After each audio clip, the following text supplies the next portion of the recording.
Hey everyone, welcome back to Yoko Wood. In this video, I'm going to show you how I created this Murphy bed out of walnut ply, poplar, some more ply, painted, walnut. Here it goes. First thing I wanted to do before I started this project was take a quick look at the instructions and unpack, take a look at everything, and then I get into one of the other first steps, which is cutting out the template for the side rails. Within the instructions, Create a Bed does supply a template so that you can cut it out, easily put it onto the template material, and then cut it out with a jigsaw. Now I did keep the jigsaw away from the line a bit, used my orbital sander then to refine the shape and bring it down to the size wanted. And now that I've got the template made, it's time to transfer that template onto the walnut veneer plywood. And then after transferring the mark of the template, I will cut out with a jigsaw. I do this twice based on the left and the right side rails. Again, I get close without getting too close to the line, because now what I'm going to do is I'm going to take that template and I'm going to use my router to recreate that exact shape on the finished walnut veneer plywood.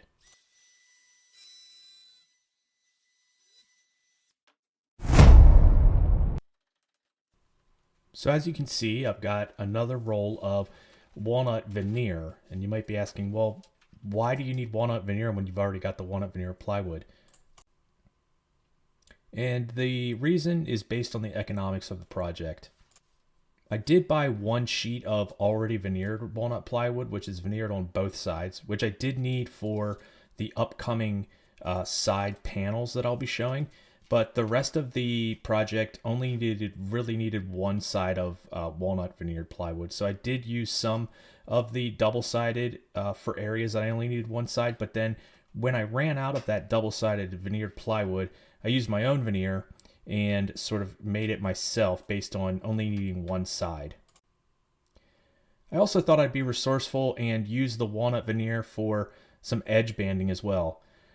This was probably a mistake. I probably wouldn't do it again. It turned out fine, but using edge banding, iron-on edge banding in particular, is much easier, quicker, and it just goes on a lot better.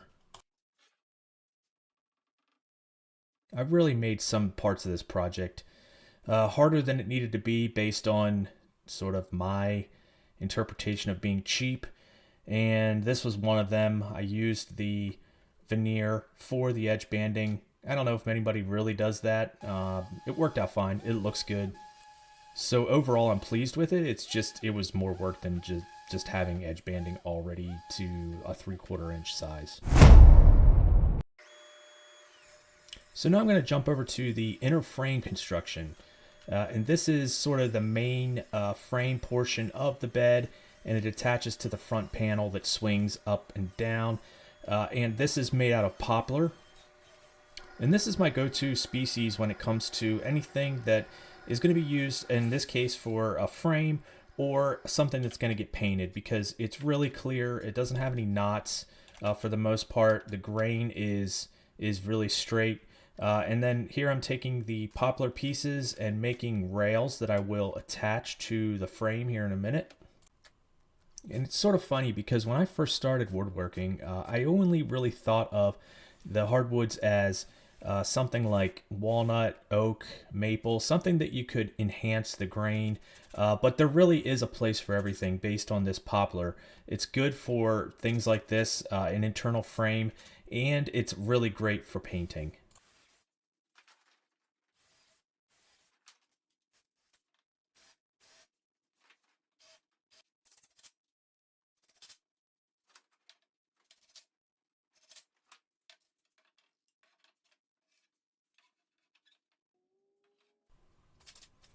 Each of what I'm calling rails that I'm inserting here are sort of an L shape, and that's based on being able to later drill holes through the bases of these L's and then attaching it to the face panel.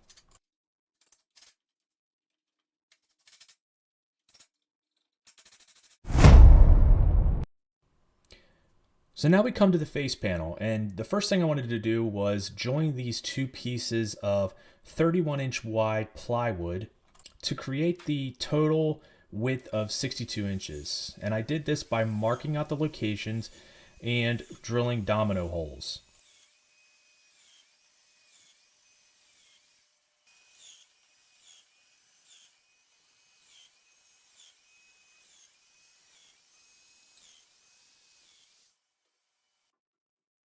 After drilling all the holes, it's time for glue and the dominoes themselves.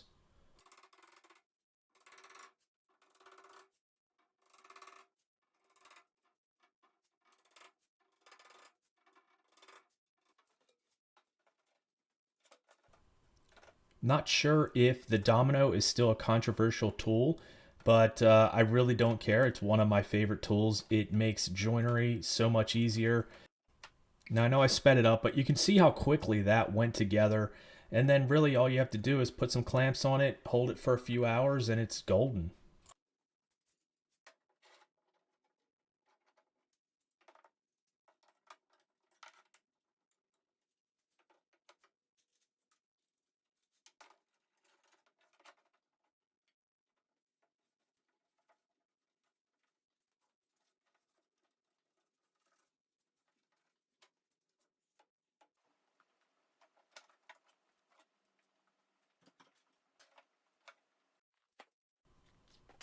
Now that I've got the two panels joined as one, it's time to use my amazing vintage travel iron to start applying the edge banding.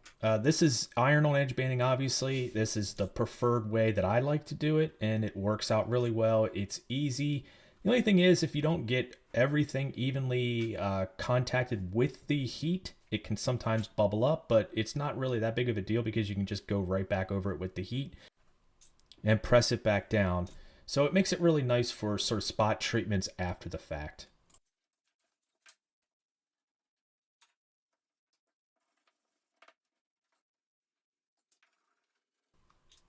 I used birch edge banding, and this is pretty much what I use anytime something is going to be painted.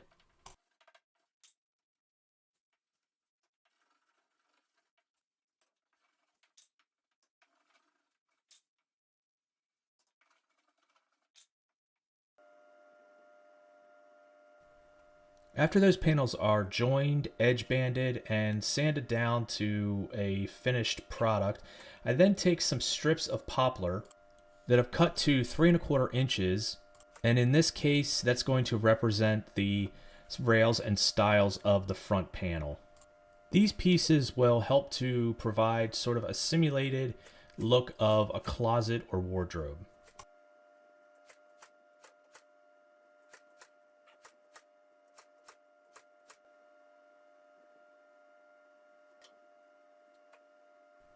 Once I've got one side clamped down, it's time to start on the other side, and this project did just about take all of my F-style and quick grip clamps. And I actually eventually had to start stealing from one side to the other. And really, I mean, I probably did overkill on the amount of clamps on this one side, so it worked out anyway. And then once I nail it, everything basically is sort of set.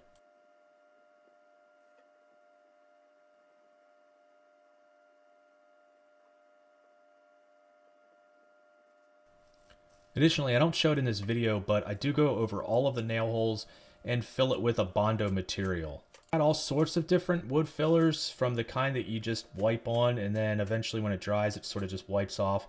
That doesn't seem to really fill the hole that great and never comes out with great results. But using the wood filler by Bondo, it always seems to really harden up nice and gives a smooth finish.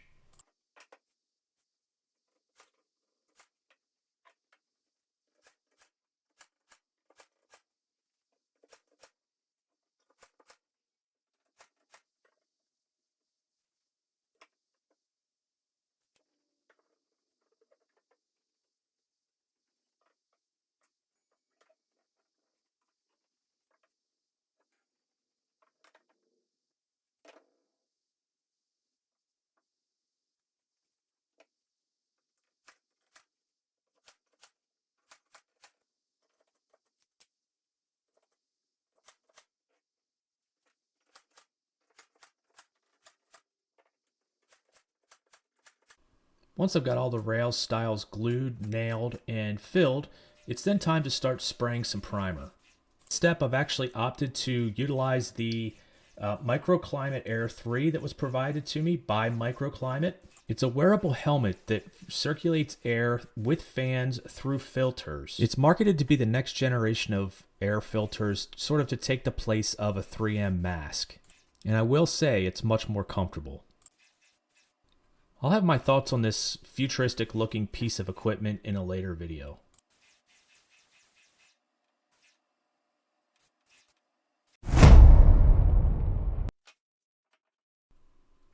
This is the construction of what I'm calling the header that joins the two side panels together while also creating a nailer or an area to screw into the wall and anchor spot.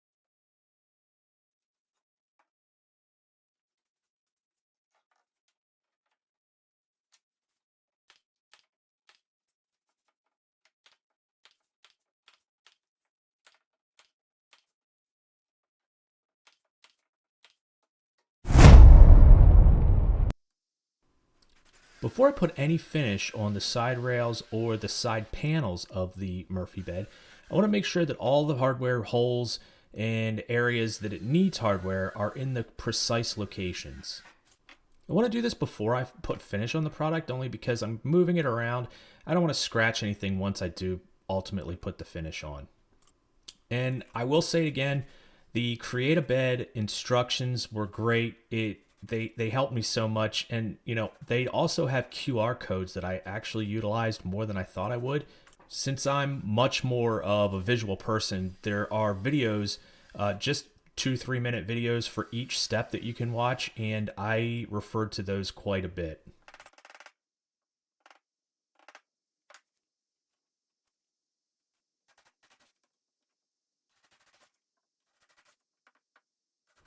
Once the rails were done with hardware prep, I was able to start on the side panels. This meant that I could break out the old trusty Festool router, and I really don't use this thing as much as I used to, based on having a router table just makes things so much easier. But in situations or applications like this where you can't really use a router table, it comes in handy. The last step for the side panels is to apply this veneer or cap on the front of the side panels so that it builds it out to be exactly flush with the front panel. Again, I used a lot of clamps on this piece, and I could definitely use more clamps. So if you have clamps you want to give me, please reach out.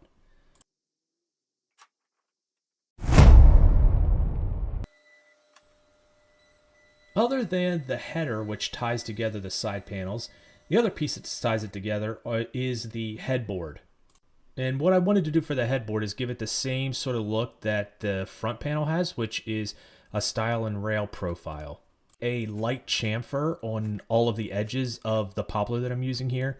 I did this on the entire inner and outer perimeter of the poplar pieces that I'm attaching to the plywood here, but I also did it at any perceived joint. So if there's a rail and a stile that meet, there is a slight chamfer on both of them when they meet to create sort of a nice little transition or a shadow line.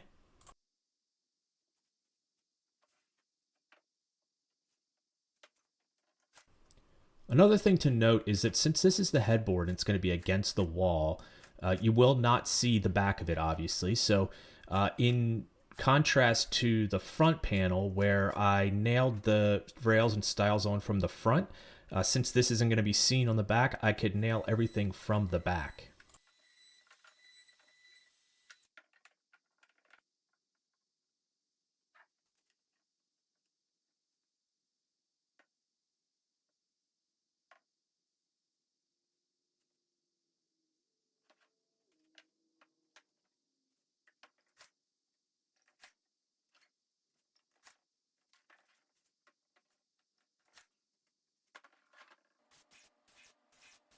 Once I got the entire headboard assembled, I could start the priming process. And again, spraying with my futuristic looking helmet. And after the primer's dry, I didn't show it here, but I did put a few coats on, and in between coats I gave it a light sanding to make sure that everything was smooth before the final coat. I used a color here called Navajo White, and it is just a slight awfully light to cream color.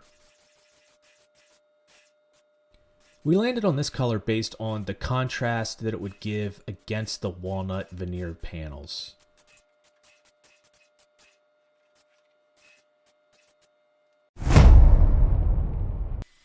And here we go with the finishing of all of the walnut veneered pieces. I used my Graco Pro 2 sprayer. It's always money when it comes to laying down nice even coats, and it just comes out looking so professional.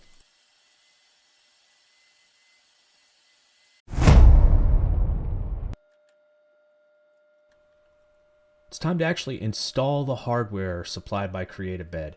And this is really a breeze based on me already drilling and marking out the holes that I needed before I finished. And unbeknownst to me, at this time, I was actually putting in that piece right there in the incorrect spot. And what I did was, I do this all the time. I measure something, mark it, measure it again, look at it, it looks right, and I was exactly an inch off with this piece.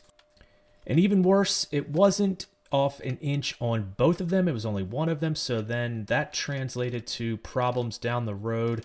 I didn't record it, but basically the gist of it is that I installed the entire face panel, put the rails up, and had it installed, and one side of the face panel protruded or was proud of the side panels by 1 inch. So I actually measured one of these and drilled, installed the hardware 1 inch off, and it created a lot of problems, but I was able to remedy it pretty quickly. And you know, as I say later in this video, one of the best aspects or attributes of a good woodworker isn't necessarily always what they're using, the species that they're using, or the way that they're doing it, but it is the ability to cover up any mistakes, because inevitably there's always going to be something, and how you deal with and remedy that mistake is the difference between someone that is experienced and someone that's just starting out.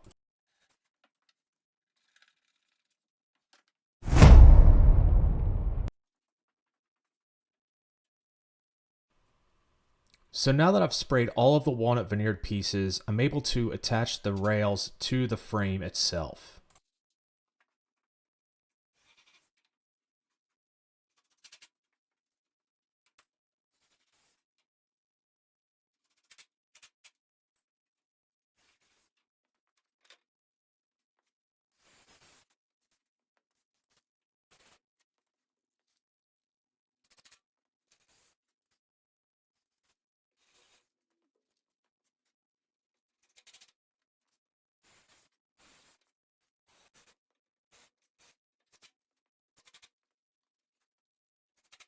And this is where it got a bit tricky, trying to hold the rails and clamp them at the same time, but eventually, after a couple tries, I did get it in the exact right spot. I needed those pieces there on the corner to be flush before I screwed them together.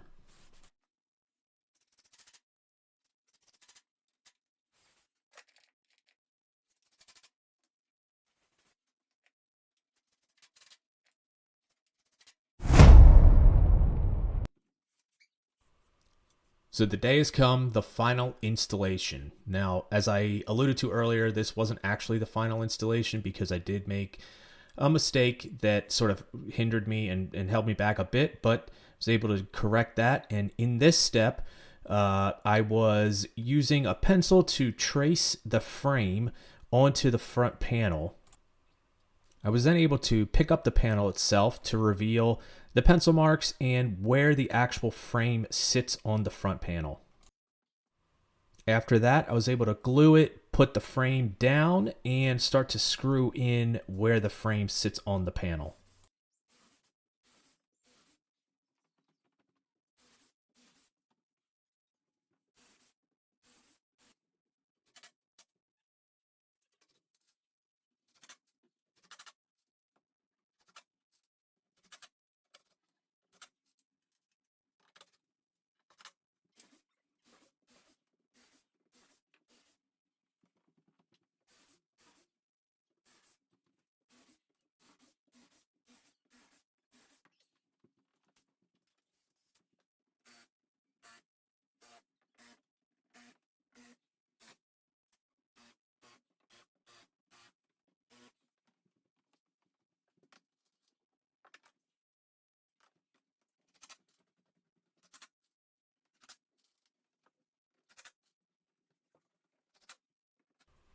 After the frame was fully attached to the front panel, I was able to bring in both side panels to attach to the actual frame itself.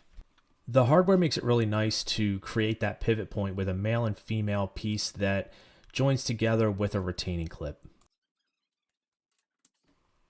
And then here, as you can see, one of the inspectors came, took a couple sniffs, and left. So by that time, it was time to install the headboard. And this is a major structural piece of the project based on the fact that it ties together with the header the two side panel pieces.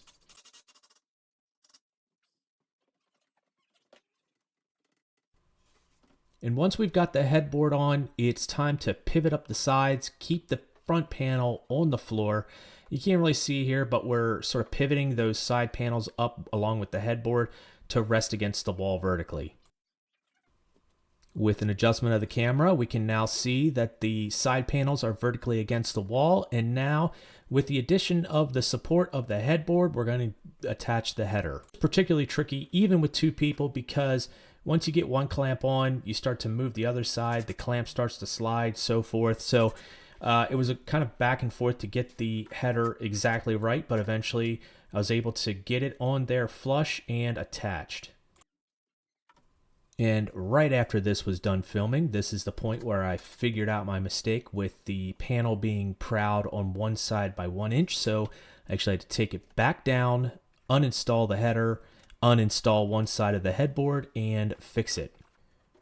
One major piece of additional information that I did not supply here and I did not film were the installation of the pistons themselves on the side rails. And there really isn't anything to it other than just snapping it in place. Then following the create a bed instructions to preset all of the hardware based on the size of mattress that you've been utilizing.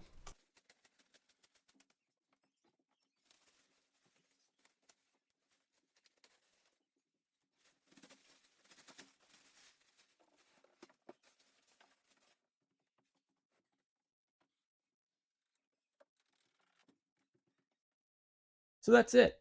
Before I hit the hay, I want to let you know that Create a Bed did supply me with this hardware. The instructions did a really great job of laying out exactly what I needed to do. I did make a few mistakes along the way, as I always do, but a good woodworker always knows how to cover them up. So, oh, I forgot.